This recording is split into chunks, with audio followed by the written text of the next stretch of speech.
চট্টগ্রামের জোরারগঞ্জ থানাধীন গোপীনাথপুর গ্রামে চৈত্র সংক্রান্তি উপলক্ষে 100 বছরের ঐতিহ্যবাহী ধর্মীয় নাটক রাবণবধ অনুষ্ঠিত হয়েছে। প্রতি বছরের মতো এবারও গ্রামের তরুণদের উদ্যোগে আয়োজিত এই অনুষ্ঠানটি ব্যাপক উৎসাহ উদ্দীপনার মধ্য দিয়ে সম্পন্ন হয়। আগে এই নাটকটি গ্রামের পুকুর পাড়ে অনুষ্ঠিত হলেও এবছর ব্যতিক্রমভাবে গোপীনাথপুর সার্বজনীন পূজা মন্দির প্রাঙ্গণে আয়োজন করা হয়।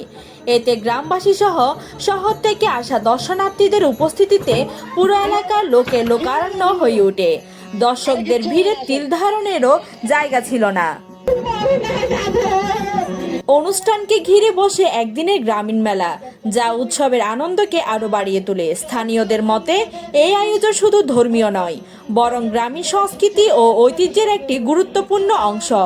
উল্লেখ্য, আগে চৈত্র সংক্রান্তির আগে বাড়ি বাড়ি গিয়ে রাবণবধ বা সীতার বনবাস নাটক প্রদর্শনের একটি প্রথা ছিল, যা ঢাকি নামে পরিচিত ছিল।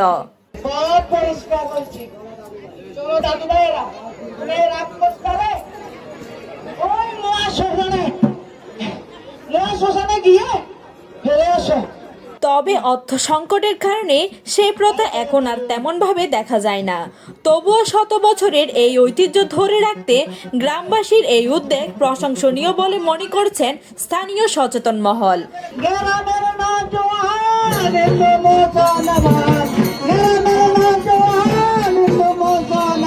News desk, Hindus news.